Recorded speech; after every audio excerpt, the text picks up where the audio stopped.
Sometimes, truth doesn't scream. It whispers. And sometimes, it's not the loudest voice in the room that exposes injustice. It's the silent, blinking red light of a camera.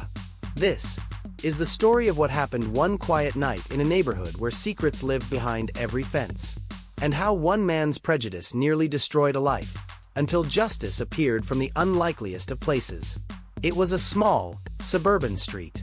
Rows of houses with trimmed lawns, barking dogs, and neighbors who waved politely in the daylight, but whispered cruelly behind closed doors. At the edge of the street lived David, a young black man in his late 20s. He wasn't wealthy, but he worked hard, juggling 2 jobs to support his younger sister after their parents passed away. David wasn't the friendly chat with everyone type. He mostly kept to himself, nodding when greeted, always polite but reserved. To some, this made him mysterious. To others, it made him a target.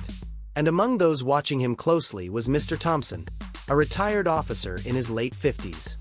He lived across the street, always peering through his blinds, quick to suspect, quicker to accuse. Mr. Thompson had never liked David. "People like him don't belong here," he once muttered to his wife. Whenever something went wrong in the neighborhood, trash cans knocked over, packages missing, car alarms going off, his eyes always darted toward David's small, run-down house. But what no one knew was that Thompson's suspicion wasn't just about broken mailboxes or stolen packages. It was about prejudice, about skin color, about seeing guilt before innocence. It happened on a rainy Friday night. The streets were slick, the lamps casting long, distorted shadows. David had just come home from work, exhausted, carrying groceries in one hand and his laptop bag in the other. Across the street, Thompson sat by his window, watching, his jaw clenched. Earlier that day, someone had broken into a car a few blocks down. No one knew who did it. No evidence, no witnesses. But Thompson had already made up his mind. So when David fumbled with his keys at the door, Thompson dialed 911. "There's a suspicious man trying to break into a house," he said sharply.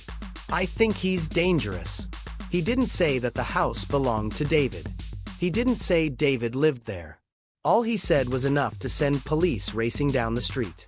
Minutes later, flashing lights bathed the neighborhood in blue and red. Officers jumped out, shouting, weapons drawn. "Hands where we can see them." David froze, dropping his groceries as oranges rolled across the wet pavement. "Officer, I live here," he tried to explain, but the words were drowned out by orders. Neighbors peeked through curtains. Some gasped, others whispered. And across the street, Thompson watched with a twisted satisfaction. David was pushed against his own front door, handcuffed, humiliated in front of everyone. His sister, only 16, ran outside crying, begging them to stop. But prejudice had already done its work. As David sat in the back of the patrol car, drenched and terrified, one neighbor stepped outside. Her name was Mrs. Rodriguez, a middle-aged woman who lived 2 houses down. Her voice trembled, but she spoke up. "Officers, I think you should see something." She invited them into her home. On her porch was a small security camera, angled perfectly at David's house. She rewound the footage to just minutes earlier. And there it was, David walking up calmly, grocery bag in hand, unlocking his own door. No burglary. No threat. Just a man coming home after a long day. The officers exchanged uneasy glances. Slowly, they removed the cuffs. David stood there in silence, wrists sore, groceries scattered on the ground. His neighbors stared, some ashamed, others pretending not to see. But Thompson was furious. "That camera doesn't prove anything." "He's trouble, I know it," he barked. But the evidence was undeniable. The police issued a stiff warning to Thompson for filing a false report.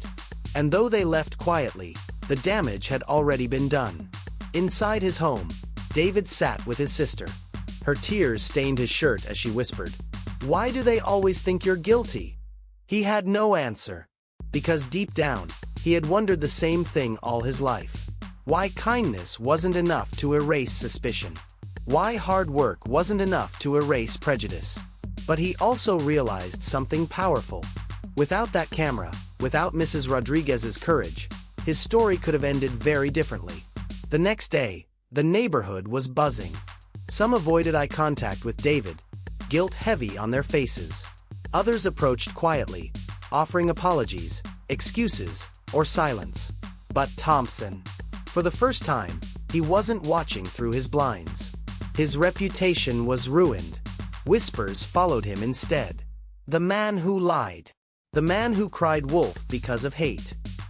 And David, though scarred by the experience, he found strength. People who had once doubted him now saw him clearly, not as a shadow, but as a human being. Sometimes, the smallest light, a camera lens, a neighbor's voice, a single act of courage, can expose the darkest truths. David learned that night that justice isn't always loud. Sometimes it comes quietly, in the form of undeniable truth.